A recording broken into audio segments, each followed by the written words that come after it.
Bonjour mes chers Verseaux, je vous remercie de me retrouver pour cet horoscope du mois de mai qui vous donne une direction assez claire pour les semaines à venir. On a en effet pour démarrer la carte du 8 de coupe qui apparaît dans ce qui vous serait profitable. Or, la carte du 8 de coupe, c'est l'idée de se détourner d'une situation qui est arrivée à son terme. C'est reconnaître qu'une situation ne peut plus vous permettre de vous épanouir, que vous êtes allé au bout des choses.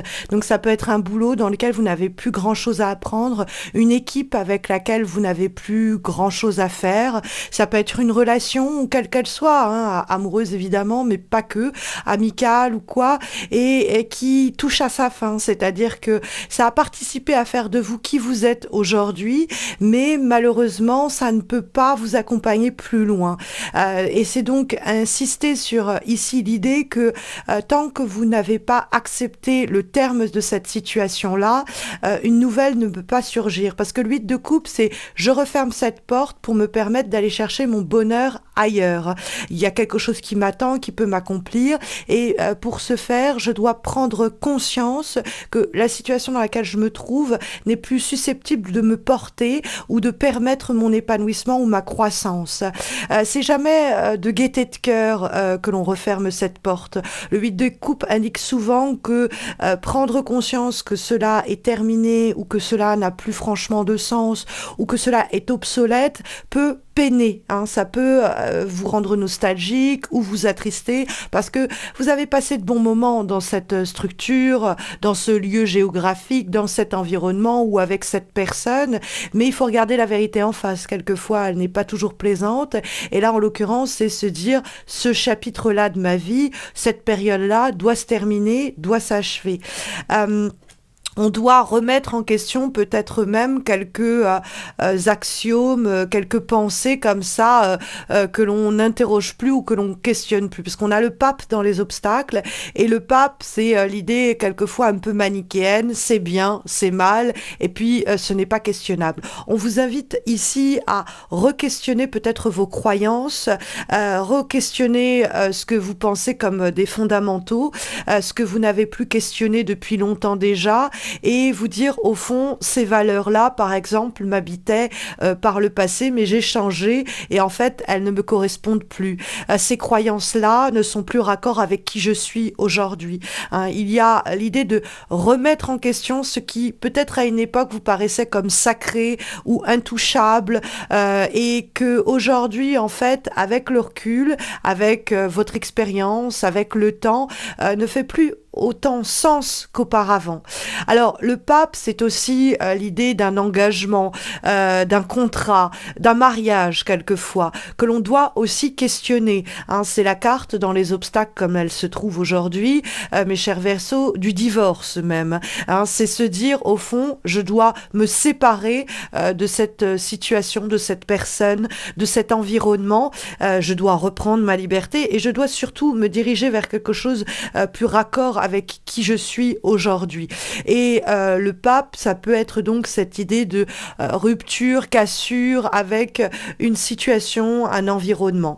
Le pape, c'est aussi quelqu'un, plus spécifiquement quelqu'un qui a peut-être tendance à nous dire ce que ce que l'on doit faire, ce qui est bien de faire, c'est bien, c'est mal, et qui est une personne qui est néfaste dans notre environnement.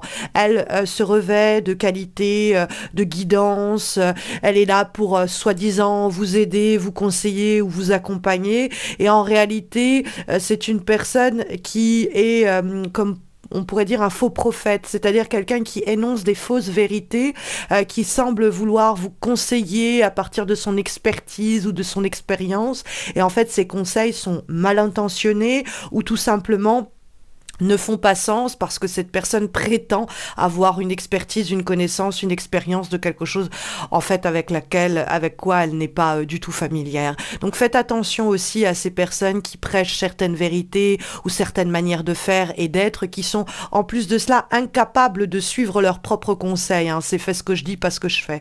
Donc bon, c'est peut-être avec cet environnement, cette situation, cette personne peut-être même que vous devez en finir. Parce que on trouve la carte du roi de bâton qui peut correspondre à quelqu'un, hein. Un roi de bâton, c'est un signe de feu, lion, bélier, sagittaire. Alors, ça peut être votre pape, hein, ça peut être quelqu'un qui justement a l'habitude un peu de s'imposer, de taper du poing sur la table, de dire c'est comme ceci, ce sera pas comme cela. Et puis, en fait, cette manière de faire, cette manière d'agir n'est plus possible pour vous et donc il faut larguer les amarres. Mais ce roi de bâton, ça peut être plus simplement vous, dans le sens où on vous dit d'être tel le roi de bâton, prendre des décisions radicales que seul vous pouvez prendre, des décisions fortes et surtout mener des actions qui correspondent à ces décisions. Parce que le roi de bâton, il sait s'affirmer, il sait s'imposer et cela par l'action. Il est quelquefois même proactif. Il ne va pas hésiter à prendre les devants et à engager des changements avant même que tout cela autour de soi participe à formater, entre guillemets, le changement à venir.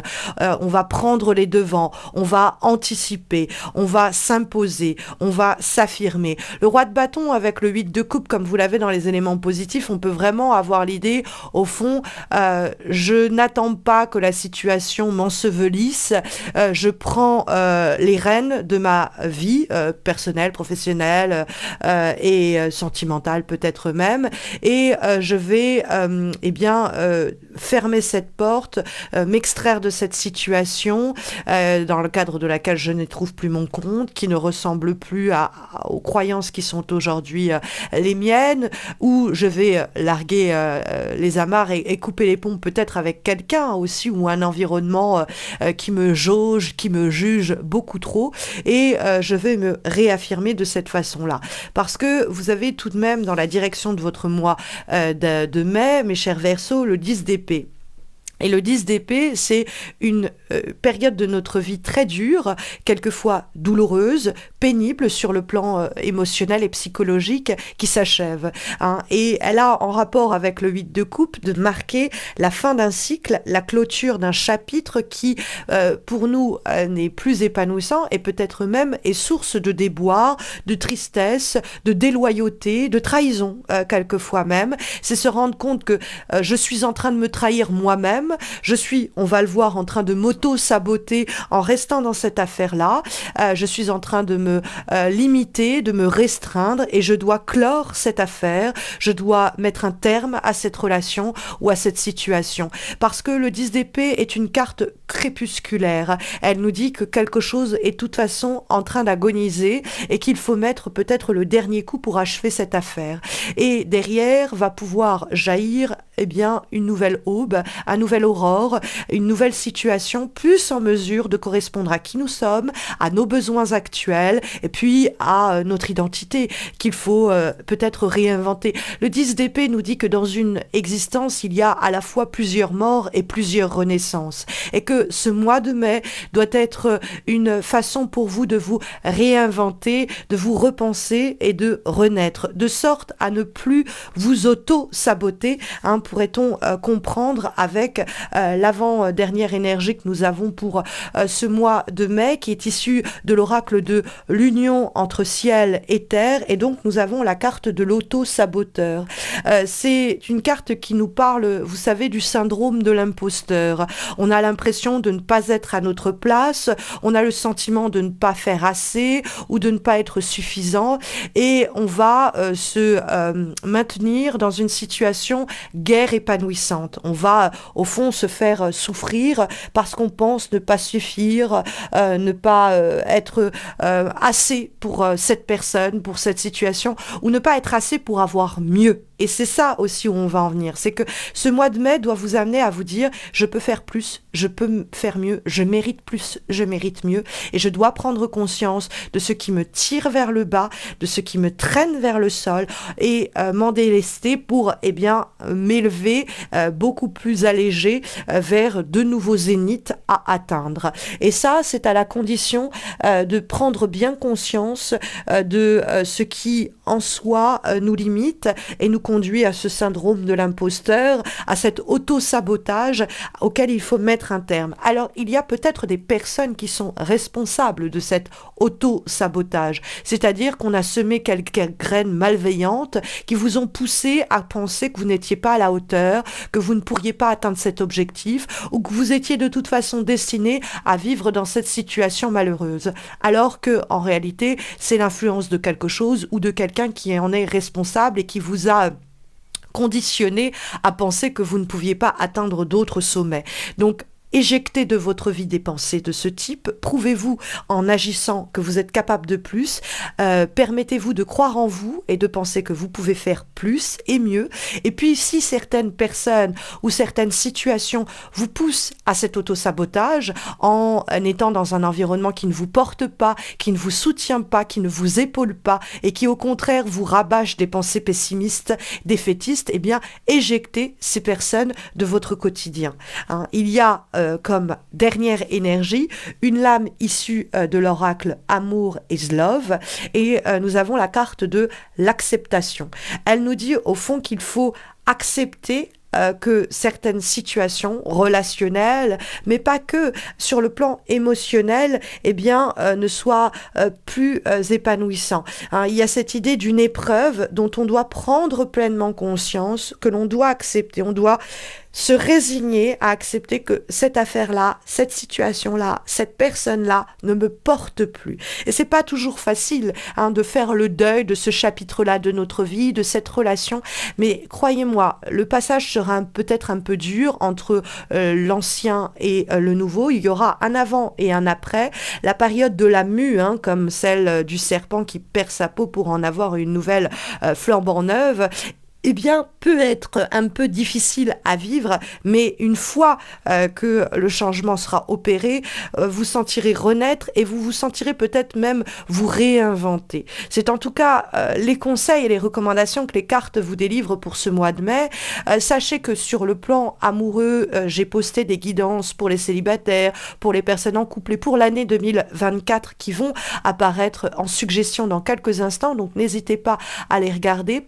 Et puis sachez que je viens de sortir une formation en groupe à tout petit prix, à distance, pour vous améliorer dans le cadre de vos lectures du tarot de Marseille. Vous verrez une vidéo apparaître également dans quelques secondes en suggestion où je vous explique le principe, c'est des groupes de 3 personnes avec 2 différents niveaux. Si vous voulez juste vous améliorer avec les lames majeures du tarot, niveau 1, ou si vous voulez aussi travailler avec les lames mineures, niveau 2. Et ce sont des groupes de 3 personnes à tout petit prix pour ce lancement de formation en groupe à distance par visio call. Je vous invite à découvrir ce projet qui apparaît dans quelques secondes en suggestion. Je vous souhaite à tous et à toutes de très belles semaines à venir. J'espère vous retrouver dans le cadre des réseaux sociaux sur Facebook et Insta où je poste des guidances.